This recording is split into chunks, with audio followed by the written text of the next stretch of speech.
will show you within the next minutes that we can build web applications based on map apps with FME Server within a minute or within some minutes. So I've prepared some slides and some live presentations, and I will give you the basics first, and then I will try to show you as much as possible live until I get kicked out of this room. So okay, so the main reason why we do this is we want to reach customers, and we want to reach customers with new information. I called this presentation the last mile to the customer, because we are a kind of truck drivers to get information to the customer, and the brick is our application. So how can we create user-friendly applications with underlying FME Server functionality?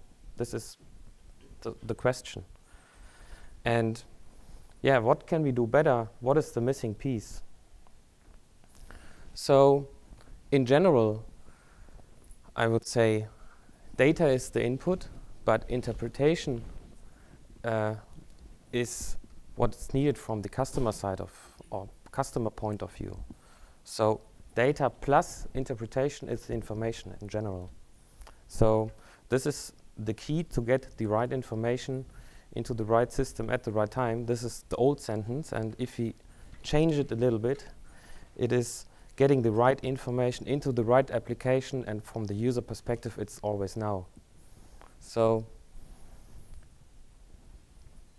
yeah, if we look at applications, and if we look at successful applications, we see this very smart interfaces which are not complicated. And if you look at our or at your existing apps, it looks in many cases in such way. So we try to build very focused and very clean apps with map apps that makes the user happy to use it. The empathy is a big topic in this case. So we want to get rid of all these things which are horrible from our point of view. This huge table of contents. We want to connect the functionality with the content. So if you have, for example, cadastral parcels and you cannot edit the cadastral parcels within your app, why you do have the edit buttons in there. So if you try to create really focused apps, the content and the functionality must be connected.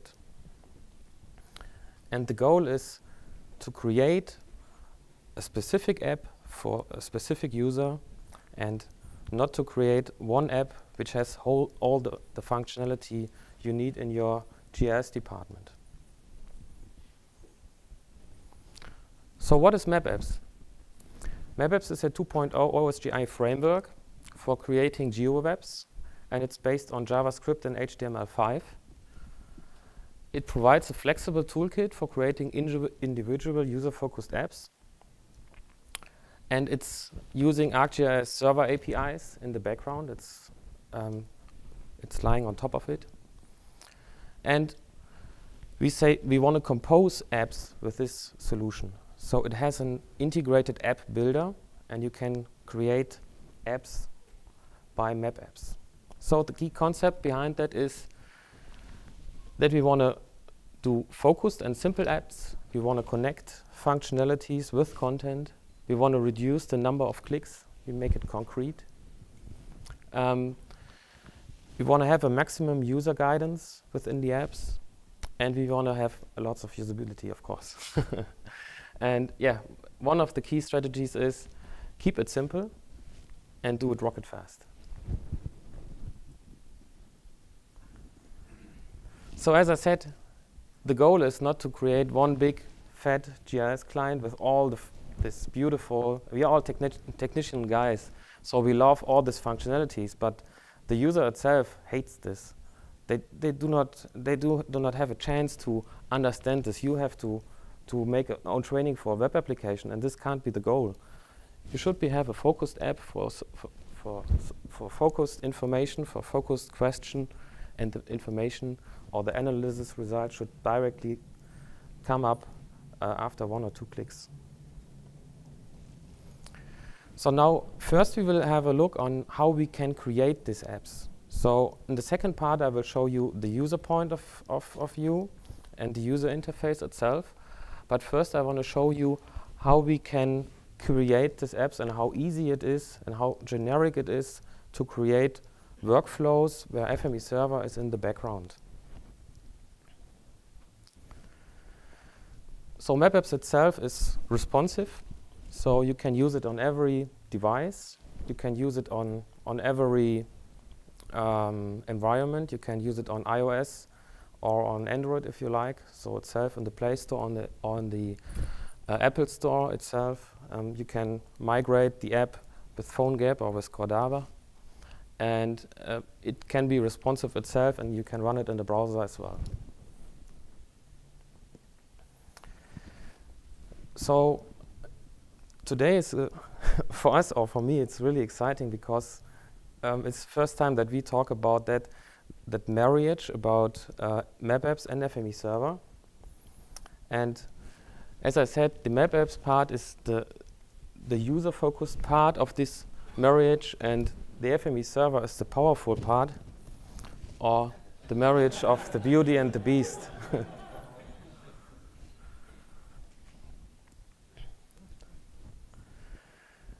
So this is a very simple process, or this is our very simple process, how we can create a web application directly out of FME, and it all starts at FME Workbench at the end, so or at the beginning. So we will create just an FME Workbench file with published parameters. We want to publish this to FME Server. This is a process we all know, and afterwards we will change the application. We will go into map apps, and there's an application builder. Then we will connect to the FME Server with the application builder. The FME Server can be a local FME server, or it can be live in the cloud. So it's possible to use the new FME cloud if you like. And there we can connect to different existing workbenches or workbenches you already loaded, and then we can create afterwards an application which is focused on the user needs. And the really important thing is, and this is something for you as an administrator of the whole solution, you have one technology stack, we call it platform, and then you can create as many apps out of it. So it is horrible if you create different apps for different users on technologies which are not made for this, because you have administered all of them separately. In our case, we have all this lying in the background. It's one version of it, and if you update all these apps, or if you want to update these with a newer version of FME Server, for example, it's no problem because it's just using one FME Server installation in the background. Which kind of workflows do we prepare or pre-configured? And I will show them in detail later on. We have file upload, we have file download, we have DB import, DB export, which sounds nearly the same if you hear it the first time, but we will see the difference later on. And we have a Web Connect bundle. These are bundles. This is part of the OSGI framework that you always talk about bundles. And these bundles defining different workflows which are processed by FME Server. So the general architecture behind this is FME Server, FME Desktop, as we all know, map apps on top of it, and the whole communication is an active communication between FME Server and map apps. And this is really important. It's an active communication, so if you create a new parameter, a new published parameter with new values in it, you do not have to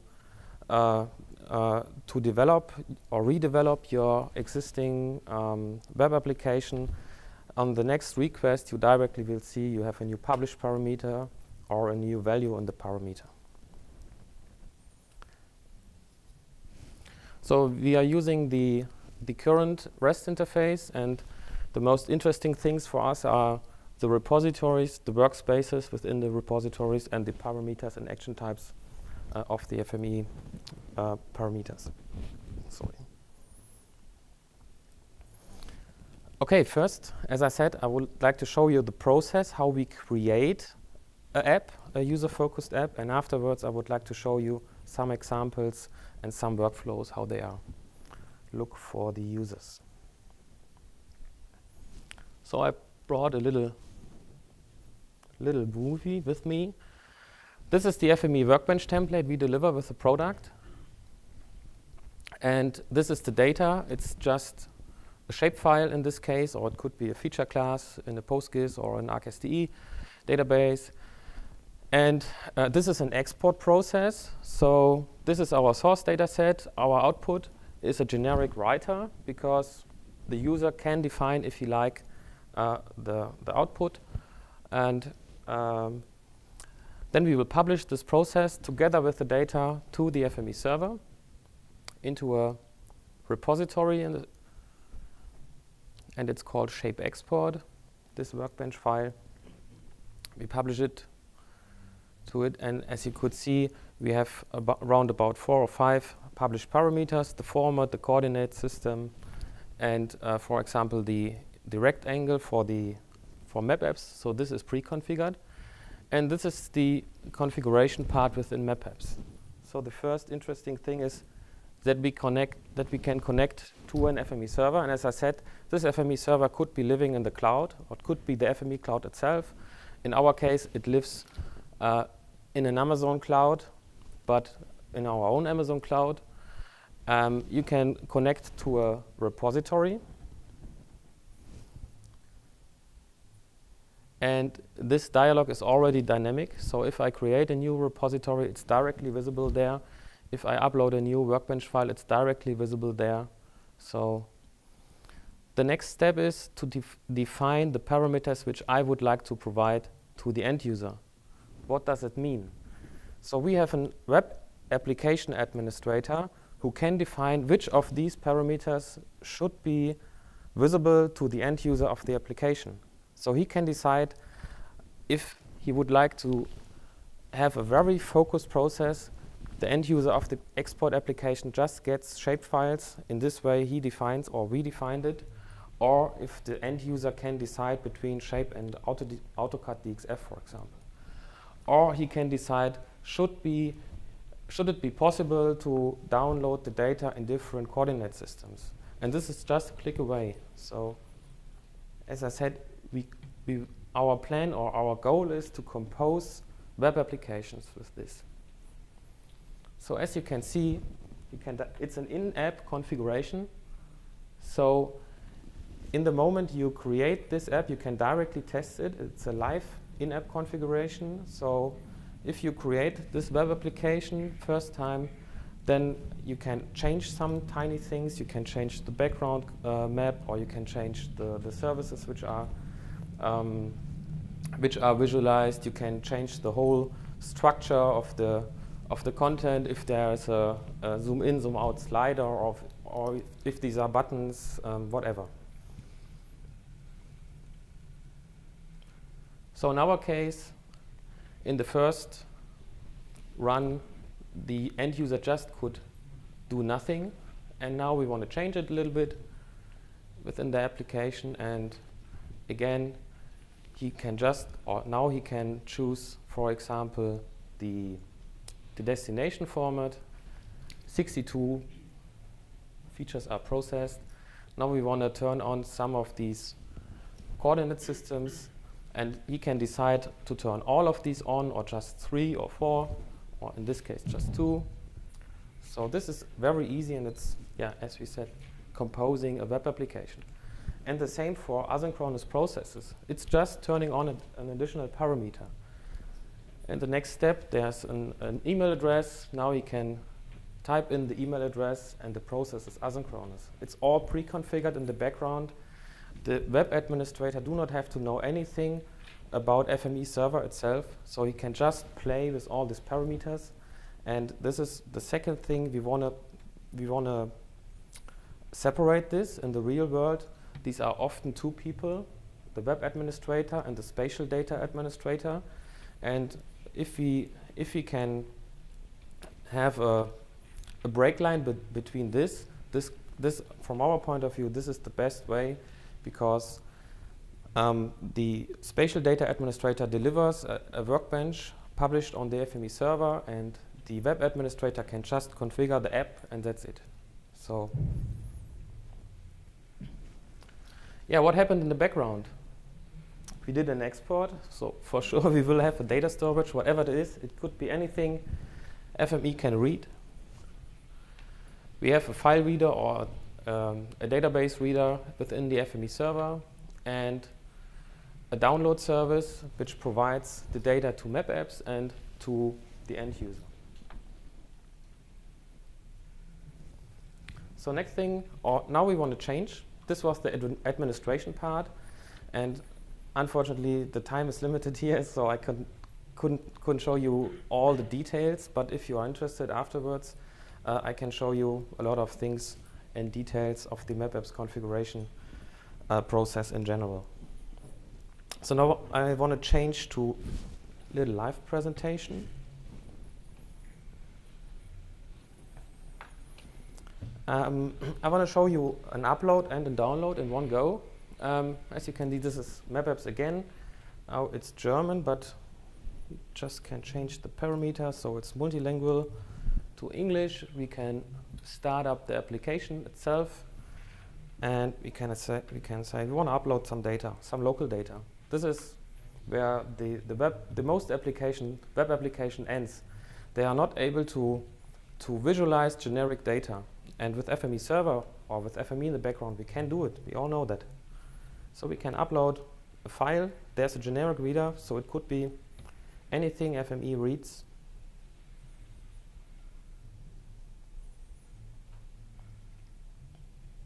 Then we have to decide, in our case, the coordinate system, and that's it.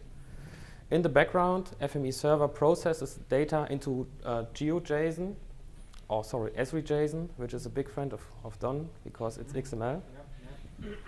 And we can directly use the data. So we have a result center here with all the attributes, and as I said, it's generic, so you do not have to know the structure of the shapefile, and it even mustn't be a shapefile. It could be a DXF, for example. Then it looks a little bit different. You can just select one of these features, or you can select them within the application itself. We can directly use map.apps functionality to create new features, for example. Let's create a new fancy building, downtown of Münster. And then we can say, oh, we want to download all of this.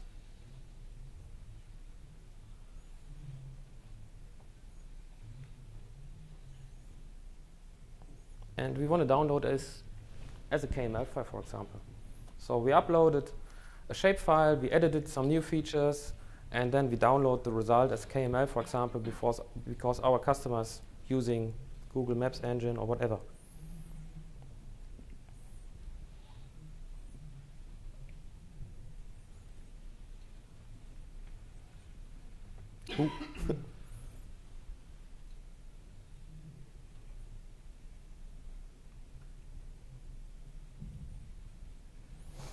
So this is the KML file, and as you could see, yeah, we have the existing data and this new created object or house there, and yeah, it's very easy. It's not nice, but I think you understand the whole process in the background.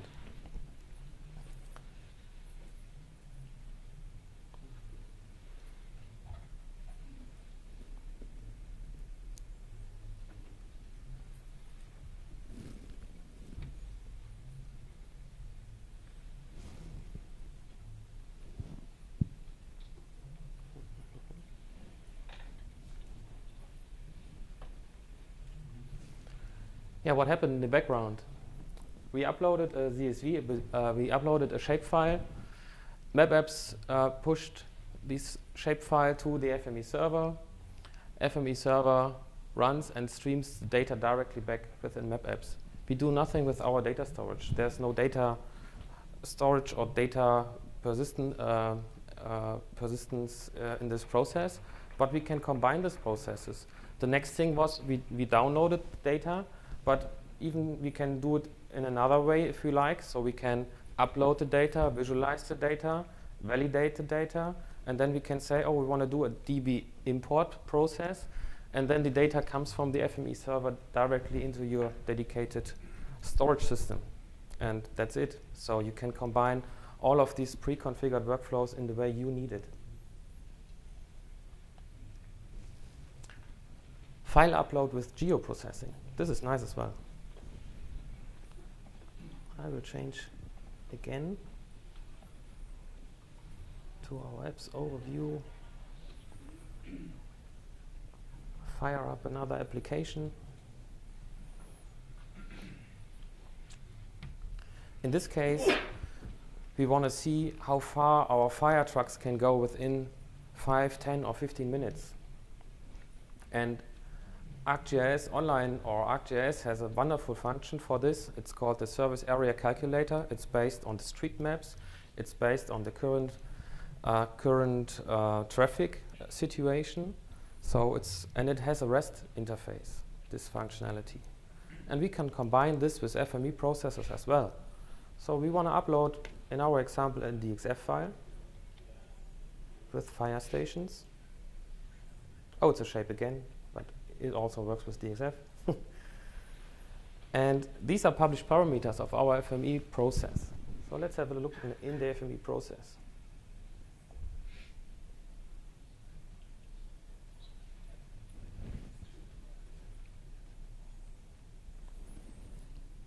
We have this service area calculator.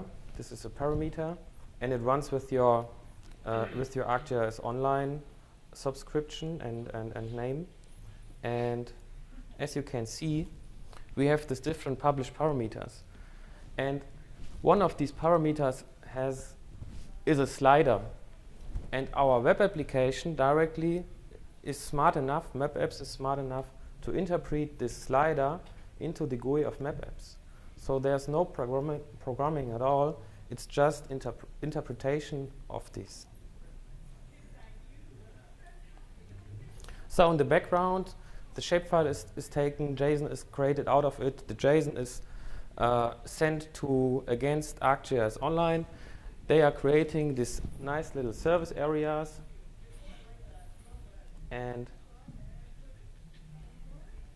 we can see the data itself with the service areas, and these are streamed directly back into map.apps. So just to visualize. And if I would like to store it, I could again I could have a import process and bring this data into my data storage.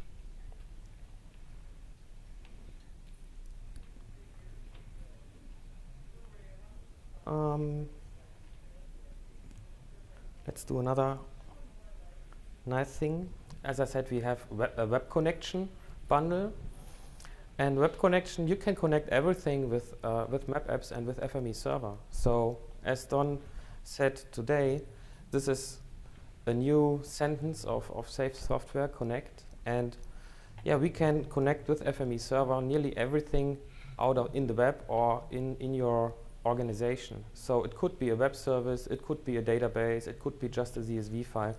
We called it web connection because this is just the marketing title, but we can connect everything. So we use this web connect, and it has no parameters. We just can click ready, and that's it. And what does it do? It reads data from an HTTP website. It reads data from this ugly website from Münster, but it has very current information. So if you refresh it, you can see that these free spaces of parking lots are there. And we scraped this website, and we designed a process which took the data and puts it into JSON, and then we can see this data within the results itself. And as you can see, the red parking slots are closed or they are full, and the green ones are open. You can combine it, for example, with a notification service. If you go to Münster downtown, and you would like to get the best location to go. It's very easy. You can do a notification service in the background, and you are good to go. You can get an email or a Twitter message where you should go. Maybe they can a message sent directly to the Tesla.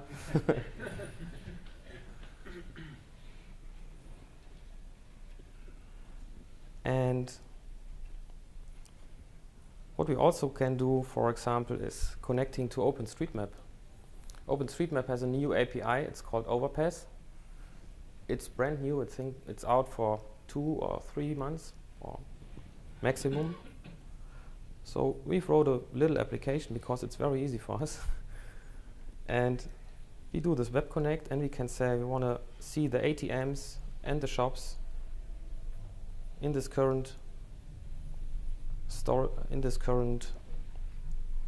extent, and can publish them, and then we can say, oh, we want to download them. For example, this part as Google KML, and that's it. And by the way, Christian, can you see what's happened on our FME server in the background? On your mobile phone maybe, or with the new app? We have a brand new app to visualize what your server is doing, and it's working on your mobile phone if you have an Android phone. And it's for free, isn't it?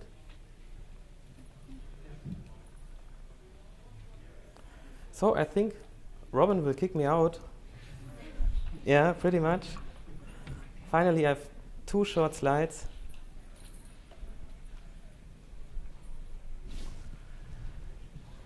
So we see it really helpful to have this REST interface to connect all these platforms, the ArcGIS platform, the FME platform, and map.apps. And yeah, we are using map.apps to connect these 2 technologies.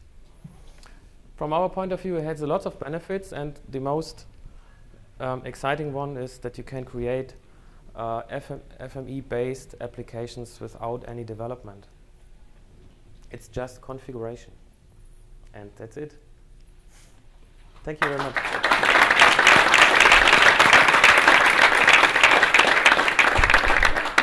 Thanks very much, Mark. So you can maybe take 2 questions, and then we have to empty the room out for the next speaker. So, oh, and it's apparently 1-to-1 in whatever soccer team, soccer game is being played at the moment. So, yes.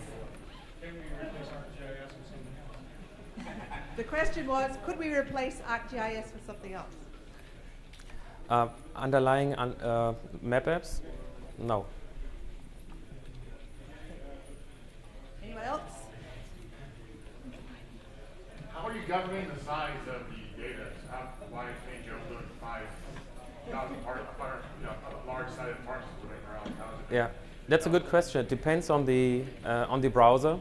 Right. So in general, you could not stream millions of JSON features into the browser. In this case, you should do an import into an existing feature class, and then you can have, for example, an existing ArcGIS server service on this if you know there are masses of data. And in general, we can restrict the upload to the current map extent. So then you can first zoom in and then say, at this moment, if you have a huge data file from all over Europe, only the little extent you've zoomed in are published to or streamed into the web browser. So this is the easiest solution.